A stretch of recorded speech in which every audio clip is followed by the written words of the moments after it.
So tell me about yourself. So you played ball, right? Uh-huh. Who'd you play So, for? so a quick little overview for me, man. I'm from a place called Waynesboro, Georgia. Okay. Um, a small town, like literally probably 30 minutes away from Augusta, Georgia, where they have the Okay. Masters at. Yeah, I know Augusta. Um, Yeah. yeah, and so I went to a high school called Burke County. I played basketball there. It's kind of like the little, town like star, so to Yeah. speak. I left from there. I became an All-American playing there. Played for the Junior National Olympics and all the other stuff like playing basketball wise, right?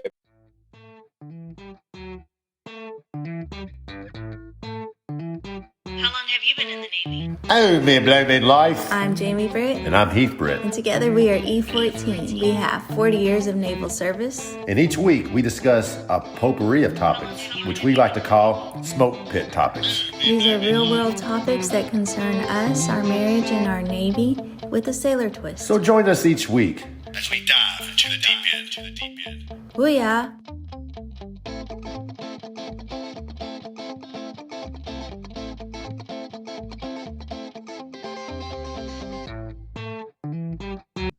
Welcome everybody back to the E14 podcast.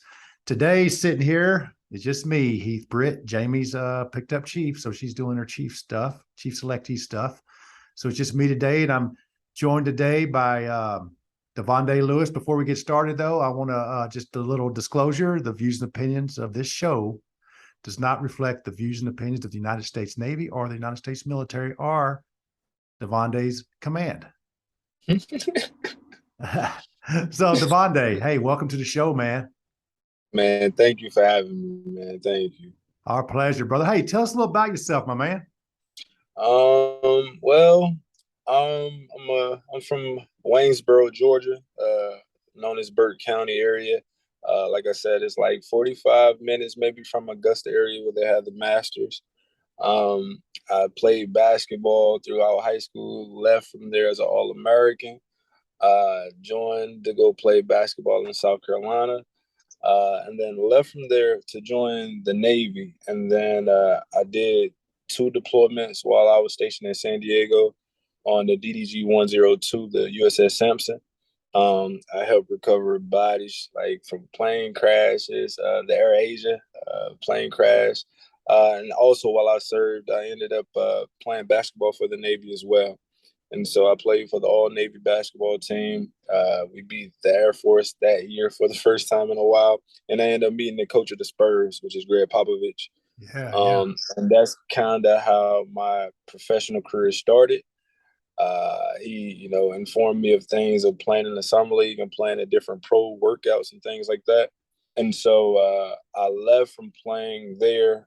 And then I ended up going to the NBA draft while I was on deployment. So I was selected to enter the draft, and then wasn't able to go to the workouts because clearly I was on deployment.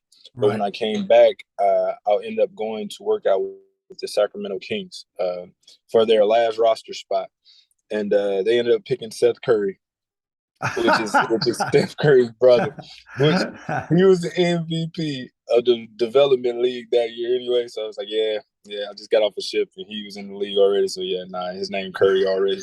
So I kind of lost Curry. that. Hey man, hey, that's good company though. Yeah, it is. It's great company. They had Rajon Rondo that year, Darren Collison, Rudy Gay, DeMarcus Cousins. Yeah, they had a great squad that year. And ultimately, I was able to end up going to try to play on their development team, which is the Reno Bighorns. But I ended up making more money playing in Italy. So the Navy ended up letting me get out on early outs to go pursue my career playing basketball professionally. And so I played in Italy. And then I would come back and forth. I stayed like home based in San Diego.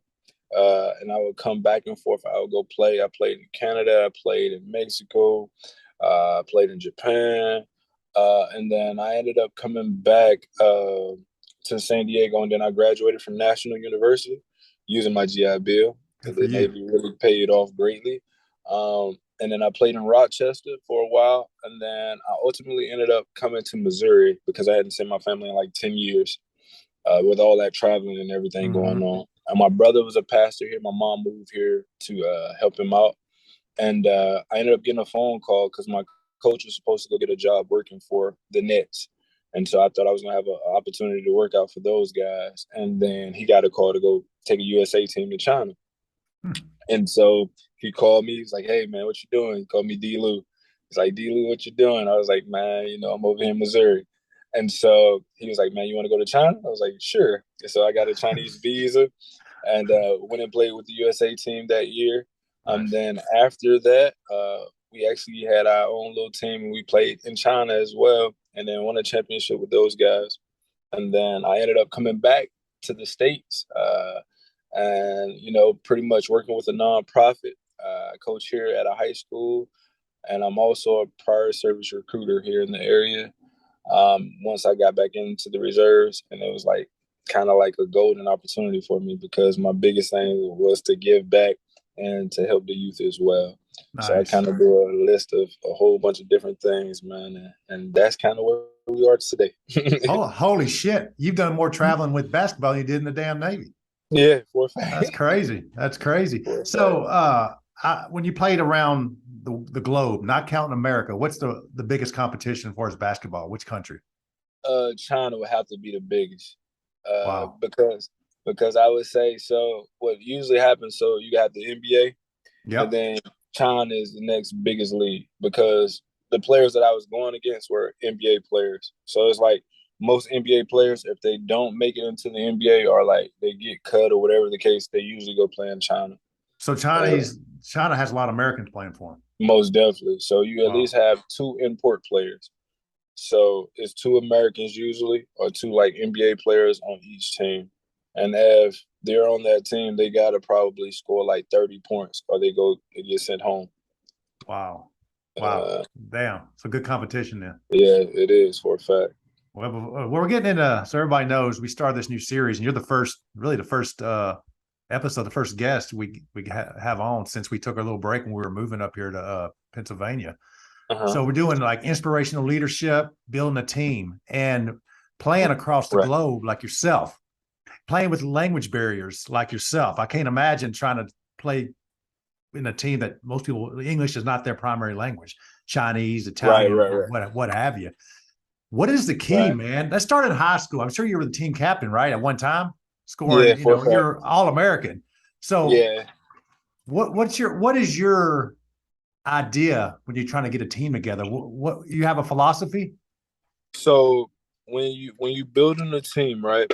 Obviously, every team needs a leader, right? So that's the biggest part. You got to have a leader, right? And that leader got to embody your vision for the team, right? So with basketball, we could say you have player coaches, right? Mm-hmm. So you have most times the general on the court is the point guard. So that's the guy that sees the floor. He sees everything. He puts everybody in the position to be where they're supposed to be in order to succeed. And so as having a team, you need that one person at least that sees the same vision as you in order for everything to work perfectly. And then the rest of the people are kind of interchangeable. So you got to have somebody that's going to have the heart of the team, right? So they might not be the strongest person or the best person or whatever the case in any situation, business, whatever the case, but they got a heart for whatever you're trying to do. So they see the vision and they follow the lead of the leader, right? Mm-hmm. And so when you're building a team, you have that, man. And when you have that, the rest kind of just flows. It flows naturally, in my opinion. Right. And I always found myself you got to be almost like a hype man. Yeah. You got to be a hype man, and you can't, no matter how tired you are, wore out, you can't drag ass. Right. You got to have more energy than everybody else. You got to come in most motivated. And that's tough. Yeah. That's the hard thing to do, especially everybody has their bad days, and everybody comes to work or whatever, play ball or whatever it is, pissed off sometimes. It's hard. It's hard to put that stuff down. So when you went to college, and let's go to college. So you were an All-American in high school, correct? Uh-huh. And you played guard. Yep. Okay. So shooting guard, small forward. Right. How tall are you? I'm 6'4". So you're a pretty tall guy. Pretty tall. Average height. Yeah. For a ball player, I guess you're short, but right. For normal people like us, you're a pretty tall guy. So when you went to college, you had the hype, All-American high school. You got a full ride, right? Yep. What was it like? What was the atmosphere like when you walked in? So like as an athlete, man, you go into different scenarios, right? So everybody that's going to college, chances are they were the man wherever they was at, right? Right. So right. it's like you got to start over and you got to prove yourself, right? And a lot of times, people games and even in life, like transitioning, you don't transition well most times, right? Because now you got to start all the way back over. You don't get that same hype that you had all before, right? Right. Unless like you like it's just a whole lot to it. So you have to be mentally tough and strong to be able to start over and still be the same person you were like before you got there. Right. And so for me, it was the grind, right? So it was I gotta outwork everyone here, right? And if they were doing this, I gotta do this plus some, Mm-hmm. in order to put me ahead of everybody else because my competition is gonna work just as hard to be even greater, right? So in my opinion, my whole dream was to play professional basketball. I came from a town where matter of fact, I think I probably was the first person to leave from my town to go play professional basketball. And my town was a football town. Like the South is football. So anytime you come out and you play basketball, it's like, bro, yeah, you play basketball, but you're probably really not gonna go nowhere. You end up being a coach somewhere, and that's it. You're not gonna go pro, right? So for me, I always had that drive to do that. So I've always been driven, and I feel like my college career, high school, professional, I was always driven to go harder than everyone else, no matter the situation, no matter where I came from or where I was at. And that's how I became successful. And that was the key. So in college, you started out the bottom of the barrel like everybody does. Yep. So you clawed pretty hard. When did you get really noticed, do you think? So as far as in college or like high school wise? College. So college wise, I really felt like because I was dealing with a lot of like, my kid being born and everything of that. So it was just like my focus wasn't where it should have been, like a regular college student, right? Mm-hmm. So it was more of me focusing on trying to be an adult and growing up fast, right? So like me and my coach, we were okay, we were good, but then he also knew like I was dealing with a whole lot more, right? Mm-hmm. So when it came to that time and that time frame of dealing with stuff and trying to play basketball and balance school and all of that other stuff at the same time and trying to work. So that was the thing. Like I did all these different things while I was trying to come up. And so that was one of the biggest things for me. So he was like, he understood or whatever the case.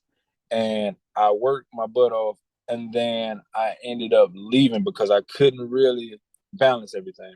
Right. Because it was like I had to deal with it. And then once I had my daughter, I ended up switching to going to school in Denmark, right? So Denmark was closer to my hometown. And when I went there is when, so it was a crazy story behind that. When I left, I had a friend of mine. I ended up taking him to a workout with me. And we both, I took him to the workout and I was like, hey, man, the coach wanted me to play or whatever the case, I'm going to take you with me. And he was like, cool, or whatever, I'll go. And the coach offered to sign me. And I told him I'll come here if he takes my friend as well. So he signed me and my friend. And we ended up going there. And we did well there. We did real well in Denmark. And from there, it was just like I started transitioning from thinking going pro to dealing with like everyday life to be a successful dad, and that was different trying to balance that as a kid. Mm-hmm. I mean, I was 20, 21, 20 or whatever, but it's still, I was a kid mentally. I wasn't where I should have been. Yeah. Oh, yeah. I mean, we're dudes. It takes us a lot longer to get to think like grown men. Right. And then you join the Navy, man. So you join the Navy as quartermaster, which isn't quartermaster. My buddies, I got a lot of buddy quartermasters. But the cool thing is you were search and rescue, right? Yeah. So I did search and rescue, search and recovery. Yeah, I was a part of that. You talk about teamwork. Yeah. Tell me about that, because everything is synchronized, right? I mean, everybody knows their part. Yeah. So you talk about Asian Air. So it's Air Asia. Air Asian, yeah, Air Asian. You actually pulled up some unfortunately dead bodies from that encounter. So tell me about, was that at evening time? What day of the time? What What part of the day did that happen? Actually, that was New Year's. So literally New Year's had came in. I'm trying to think exactly. I want to say 2014-ish, maybe 13. I'm not sure of the exact year.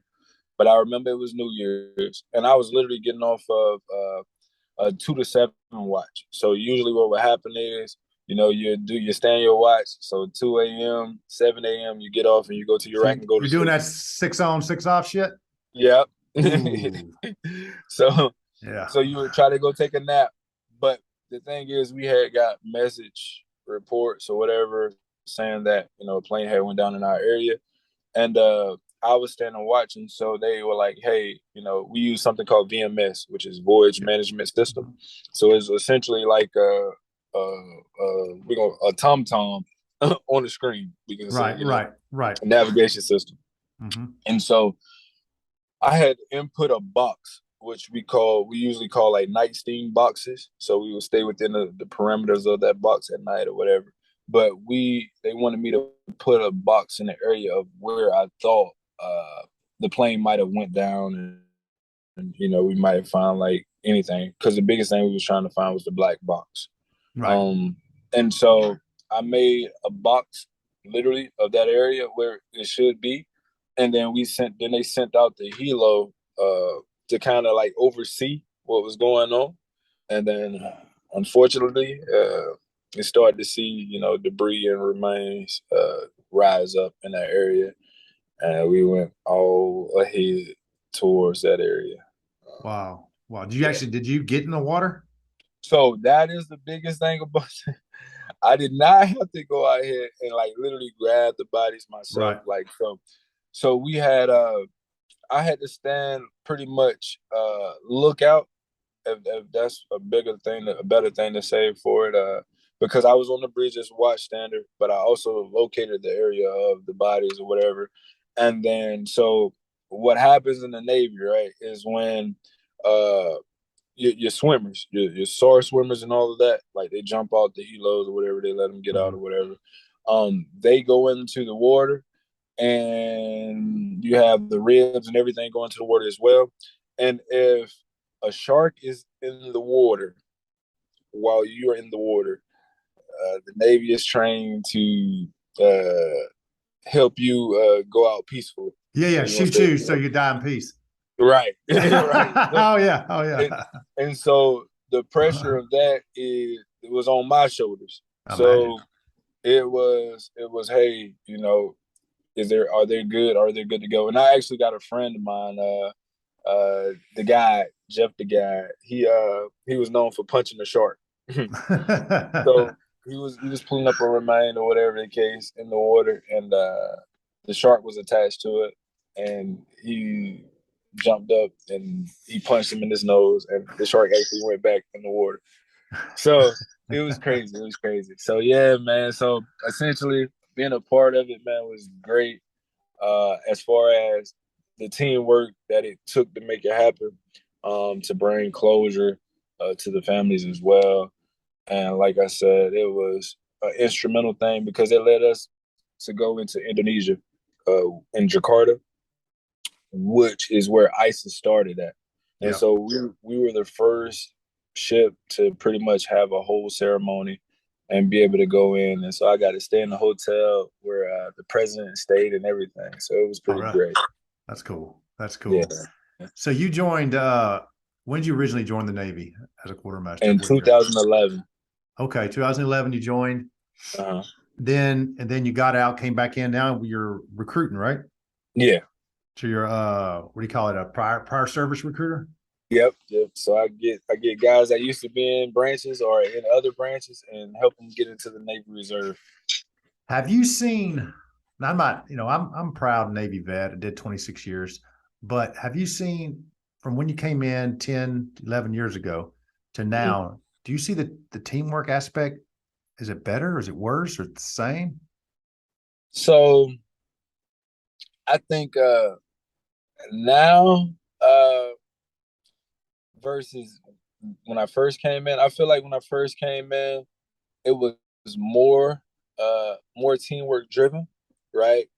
Now I feel like it's more, teamwork based on departments, if that makes sense. Gotcha. So like if you're in ops, then the people in the ops department, they kind of gel together, but not really gel with the whole ship, if that makes sense. Gotcha. Yeah. I got you. So, and you were part of ops, right? Most of the Yeah. time. And the combat systems have their clique, engineering has their clique, everybody has their clique, and they're tight with them, but they don't want to branch out of that. Yeah. Why do you think that is? Because I feel like, honestly, it's like if you kind of look out for your own versus the whole big picture of the whole entire ship. And I feel like you worry about your own because you feel like other people can't offer you as much, depending on whatever you're doing.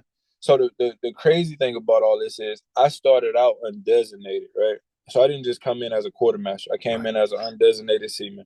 And I ended up striking quartermaster after I was going to be a chaplain bodyguard. So it's crazy how all this stuff works. But I was unable to go be a chaplain bodyguard because of my daughter. So I couldn't take her to be in Afghanistan and all of that. Right. But I had went through everything to be a chaplain's bodyguard. They sent them out. I did the interviews and everything.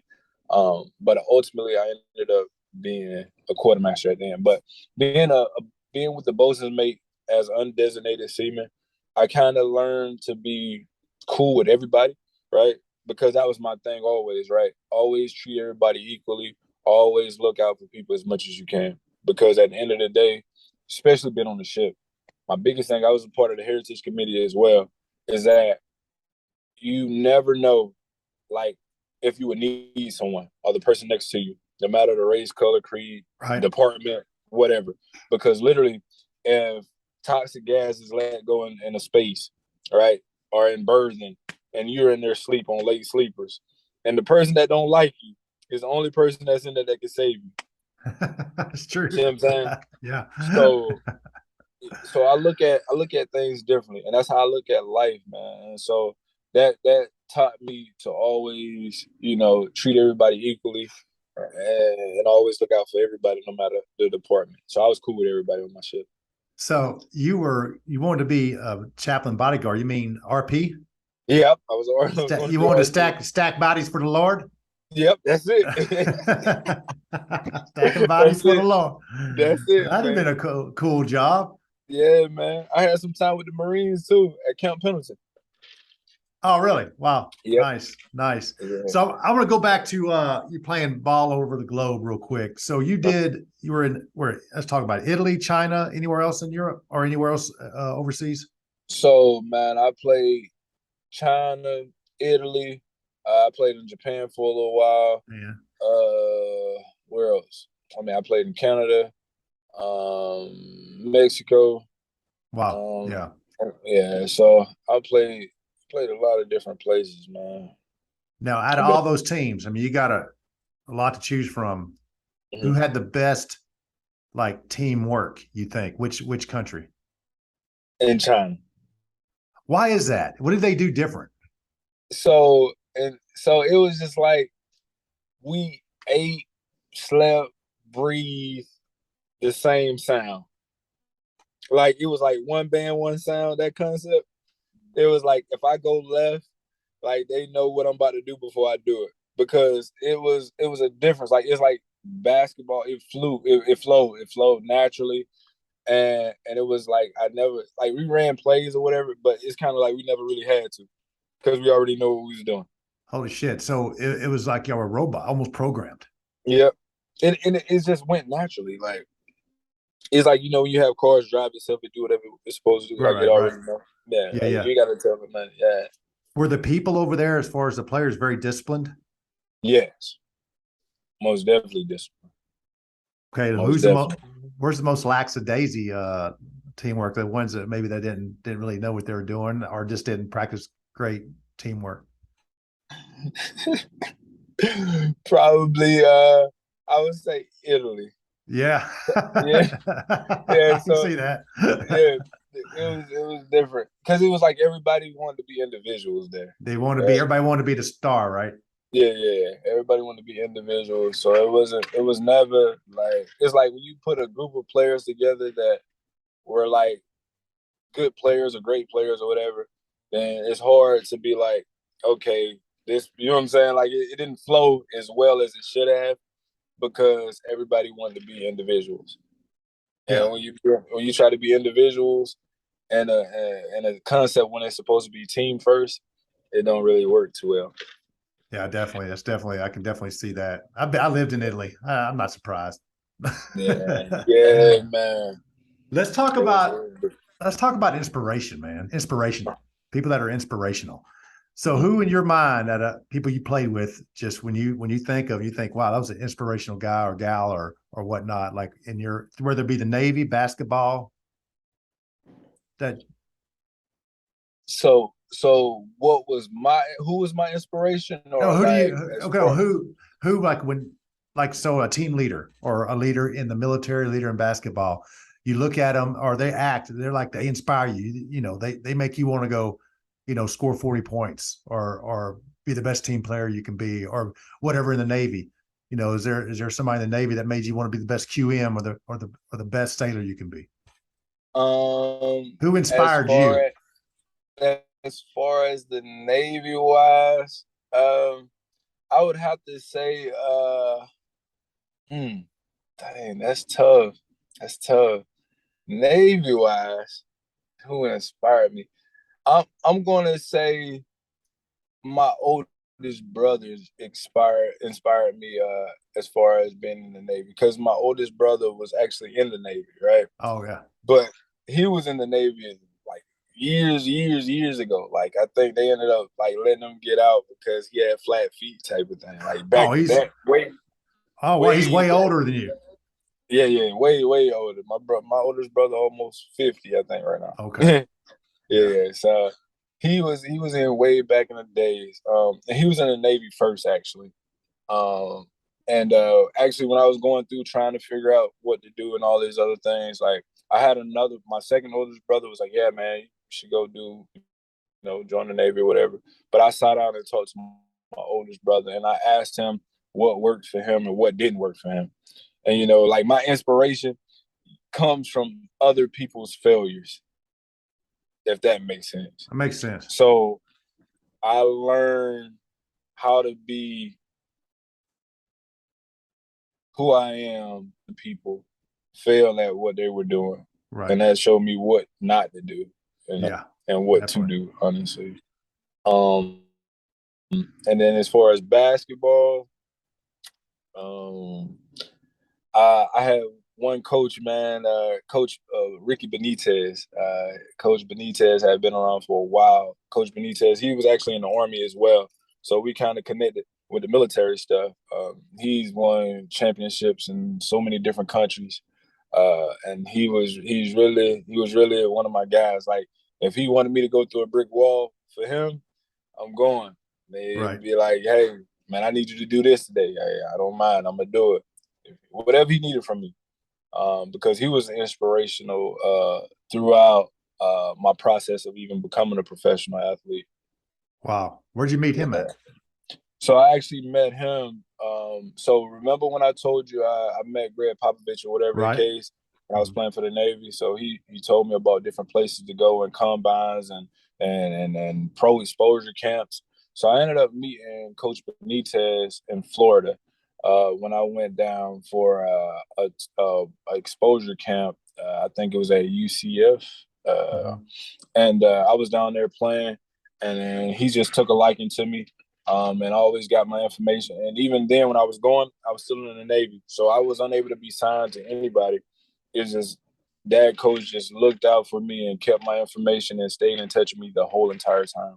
So a lot of the times when I got opportunities to go play different places was because of him. So when he was he was your coach at times, right? He actually coached you, and you and your teammates, in the locker room, they're talking. What did he do? Was he pumped up?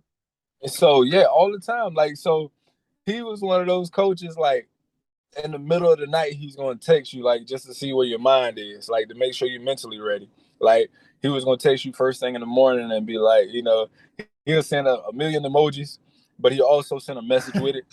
Like he really would. He was like one of those guys, and like he was different, but he always made sure you was ready, right, and always kept it real with you, right. So he would tell you what you need to do and what you weren't doing, and you would respect it, So because he earned that respect, right. So it's like I could take whatever he's saying, and he had everybody on the same sheet of music at all times. Nice. So I can see that. I mean, there's people that I've met through life that I wish you should have been a chief in the Navy or something, right. Things like that. Because I think of like Tony Dungy, who was a coach for the Colts back in the day. Uh-huh. Oh man, that dude was. I mean, I read some of his quotes and heard. I was like, damn, he'd have made a hell of a chief. I think there's a few people that I've met through my life that's like, God dang. But there's a lot of people in the Navy I met that inspired. I had a CMC once, man. He made me want to go take on Al Qaeda by myself. This dude was just he could pump me up. He was crazy, man. He was crazy, but it was good, man. He was intense, and I've always liked that. I always said, like, I think my best leader in the Navy would have been a mix between Gunny Highway, Clint Eastwood, Patton, and Stone Cold Steve Austin. That'd have been like if I mixed those into like one person, that'd been a badass son of a bitch I wouldn't mind working for. He might beat my ass every day, but it'd be fun getting my ass kicked by him. Right, for a fact. That intensity always pumps me up, man. Always gets me ready to go. I love intensity. I've always tried to be kind of intense too for that reason, because I think the biggest thing I tried to do when I was still in the Navy was just maintain intensity at all times, because people gravitate to it. Nobody gravitates to a deadbeat, a slouch. Right. They want somebody that's always tell you what's on their mind and very frank. That's what I always tried to be, and it seemed to work out for me okay. But I wish. I mean, how old are you? I'm 32 now. 32. You lived a lifetime. Yeah. Young man, lived a lifetime. Wow. So you quit paying. You kind of quit. Went to a different school because your daughter, right? Yeah. So how's everything going with your family? Good. Man, everything is great, man. I have no complaints. Like in life, like it's like you go through times, right? Up and down, flows, ebbs, and everything. And so now I have two daughters. I have a 12-year-old and I have a 10-year-old. And for me, man, life could not be better. I have the greatest relationships, what I'm saying, with my kids. Like everything is great. Like the time they would probably never understand all this that I had to sacrifice to get to this point. But ultimately it was all worth it once I'm here in this stage that I'm in now in life. So what kept you going, man? Man, honestly, as much as crazy as it sounds, my mom, like, so I skipped a part of the story, man. So like even going through high school, my high school time wasn't even the easiest, right? So I was this all-American basketball guy, this great basketball player, but I had to deal with my mom being sick throughout my time of even going to school, right? So at an early age, I had to deal with her, not being able to work and being sick and having to have surgeries and different things of that nature. So it was like my whole life has been like a constant battle, uphill battle, right? So you talk about the motivations and you talk about, the inspirations. Literally, when you go through so much in life, man, you literally understand that you can take inspiration and motivation from the smallest things, right? So just getting up every day and it's a good day is motivation, right? And it's inspiration. And when you take that at an early age, because this started when I was 15, right? So 15-year-old kid in high school trying to figure it out. I was working at 15. You know what I'm saying? Yeah. Playing basketball, going to school. Playing basketball, going to school. I literally did that my whole entire time. Literally. And I still do it to this day. I literally work and do stuff with the military. do stuff with nonprofit stuff, coach basketball, and I still play to this day. But it's always been that, man. So when you take it and you learn that and you embrace that, everything else becomes second nature. So life for me will always be great. As long as I'm alive, I'm always be good. As long as you're 6 feet above ground, man, it's a great day. That's it. That's it. Hell yeah. Every day. Now, you're being a recruiter, which, dude, there's one reason I never did recruiting in my 26 years, because it sucks.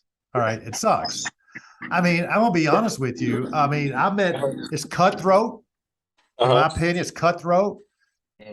You're working for salesmen or saleswomen. It's tough. No matter, it's one of the things you could be doing the best you can do, like killing it, doing the best, and you have one bad month and you're all of a sudden you're shit. Yep. So how can we're talking about inspiration, we're talking about leadership, we're talking about, teamwork. How can we implement that? Let's talk about in recruiting, just because recruiting sucks. How can we implement that? I mean, do you see what we could do better, or as a Navy? As far as recruiting, man, I feel like the times, you have to change with those. You have to change with the times as far as recruiting, because now, so like for me, prior service, it's 10 times harder because I'm in Springfield, Missouri, right? So Springfield, Missouri is not a main military hub at all. I think the closest thing we got is Fort Leonard Wood, which is not even a Navy facility at all. Right. So it's 10 times harder here. But as a whole of recruiting period, I feel like if you use the platform of social media, you make things that's more appeasing to the kids and the youth that you're trying to target. I feel like you would gravitate, and they'll gravitate to you and what you're trying to do. Because truth be told, like, you can give out all the bonuses in the world, but most times kids and people are not paying attention to that, honestly. Yeah. Because if it's not in the video or TikTok or in the latest song, they're not finna pick up a book and read, or look at a flyer and read as much. Right.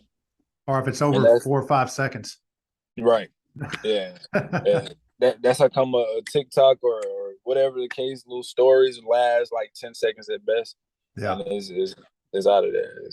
So their attention span is shorter nowadays.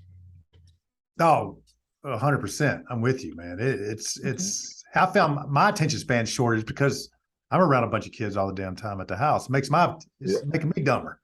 So I get it. I totally understand. Lazier, not dumber, I guess. But you talked about nonprofits. Hey, that's same as plugs. Plug your profits, man. Nonprofit. So the nonprofit setup that's in this area that I'm a part of, man. So it's called the Arc of the Ozarks, and we might should do that non-disclosure too. But do you mean to disclose something? This is not. I suck at it. Jamie's good at it. I suck at it. Nah. So now, so in this area, man, it's a company that actually helps dual diagnosed individuals. So the spectrum ranges from autistic department areas, so they call it counterpoint. You have residential, where you have the older individuals that kind of bedridden. Some of them, really need care 24 hours, honestly. And then you have the behavioral part. And then you have the progression part, which that's the part I'm really a part of. And I'm over, homes or whatever for that part of the nonprofit. And so what I do essentially with that part is I ended up getting guys that were high functioning, right, that were working towards gaining their guardianship back. And they were aspiring to have jobs, go to college, and do different things and live on their own, essentially. Because for the most part, the state funds homes or apartments or whatever for the clients to stay in, like with a roommate or maybe 2 or 3 roommates or whatever.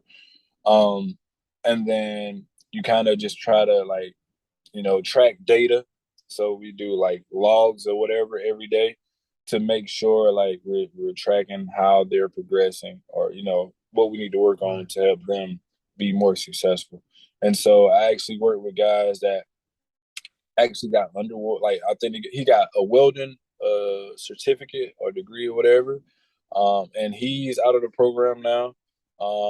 And another guy, he got his guardianship back, and he's been working. And another guy I got, which I obviously can't say names, but so for HIPAA reasons. But I have guys that really that really have been working on jobs and like high functioning, and it's just a gift to be able to see like individuals come from where they came from and the hard times and become successful, man. And it's just been great to be a part of it.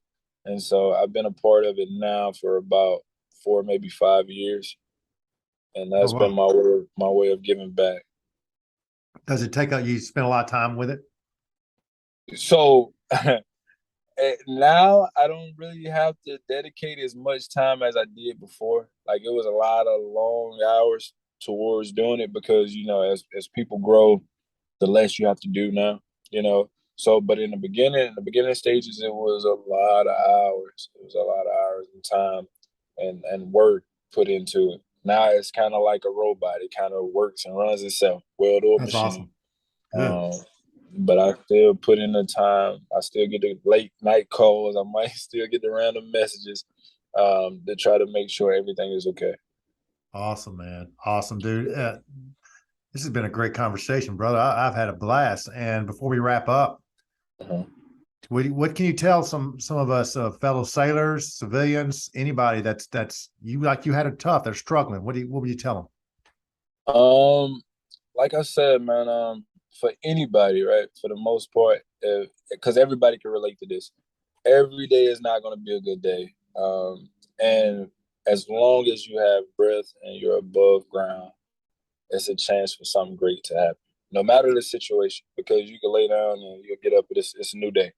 Yeah. That whatever happens, they have the 72-hour rule.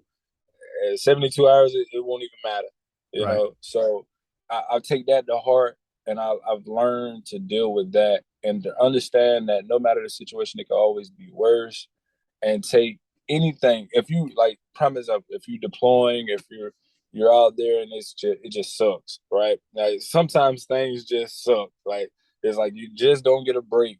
But understand in something negative, you can always find a positive. You just got to find it. You got to look in there and find it somewhere, because mentally, as an athlete, I've always found inspiration in the smallest things. Like if a fan just go to booing me, right? Or say I can't do something. Like I lift weights crazily, right? So I also, as being a part of all of this and doing all these different things, I branched in with a supplement brand too. So I do all of these different things. So, but I've always took a person saying I can't do something as motivation to make sure I can do it, because I always like to prove people wrong. So in every negative or anything negative said, done, or endured, you can always come out with something positive. You just got to train your mind to think that way. Dig for that silver lining. Yeah, always. A positive mind will kill a negative thought. That's right, man. Thanks for coming on. And we're about to close out, but please stick around for a second. I'd like to BS with you. No worries. All right, thanks again for listening to the show. And with that, we wish you fair winds and following seas. Oh,